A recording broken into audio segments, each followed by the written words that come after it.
The Highwayman by Alfred Noyes. The wind was a torrent of darkness among the gusty trees.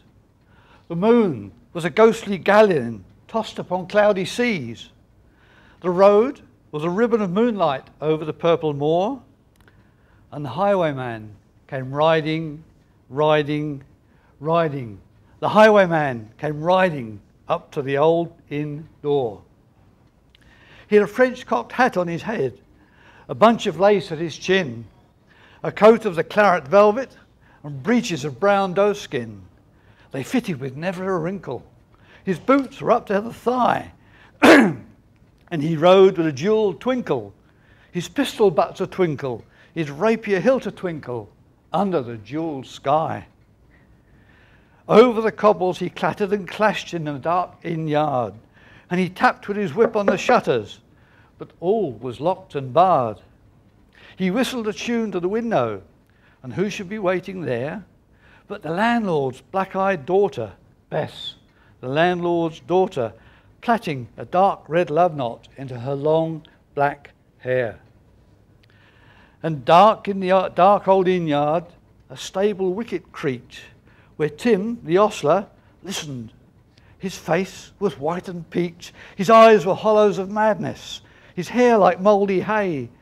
But he loved the landlord's daughter, the landlord's red-lipped daughter. Dumb as a dog he listened, and he heard the robber say, "One kiss, my bonny sweetheart, I'm after a prize tonight, but I shall be back with the yellow gold before the morning light. Yet if they press me sharply and harry me through the day, then look for me by moonlight, watch for me by moonlight. I'll come to thee by moonlight, though hell should bar the way."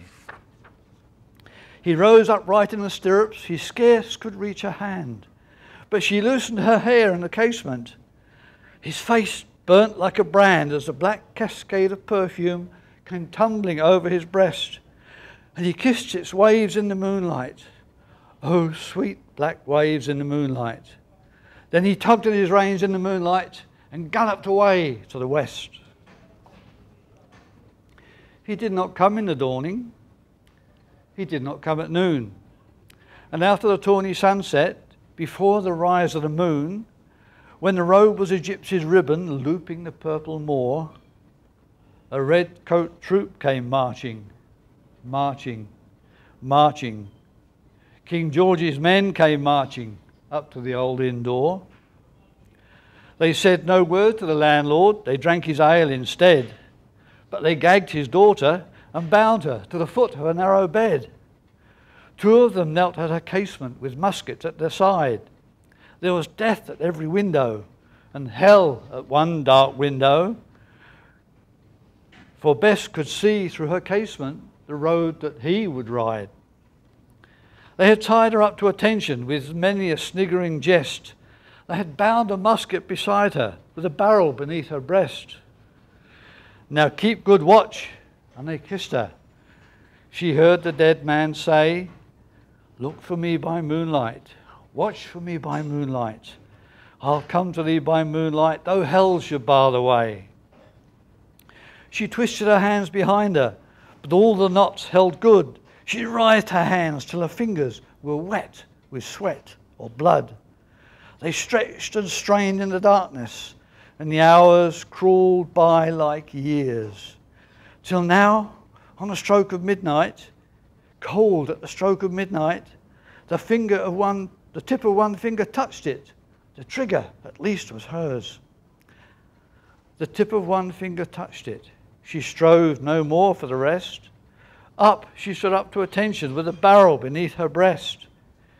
She would not risk their hearing, she would not strive again, for the road lay bare in the moonlight, blank and bare in the moonlight, and the blood of her veins in the moonlight throbbed to her lover's refrain.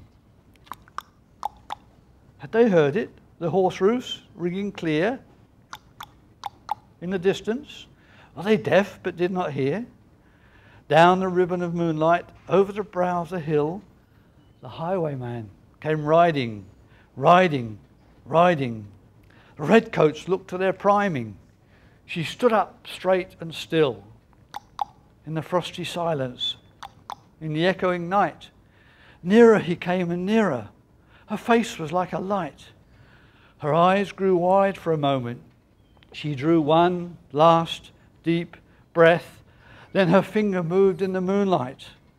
Her musket shattered the moonlight, shattered her breast in the moonlight, and warned him with her death. He turned, he spurred him westward.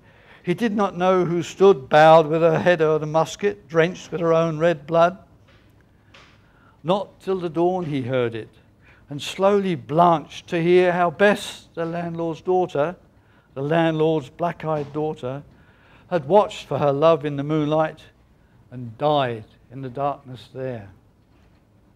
Back he spurred like a madman, shrieking a curse to the sky, with the white road smoking behind him and his rapier brandished high. Blood red were his spurs in the golden moon, wine red was his velvet coat, when they shot him down on the highway, down like a dog on the highway. And he lay in his blood on the highway with a bunch of lace at his throat.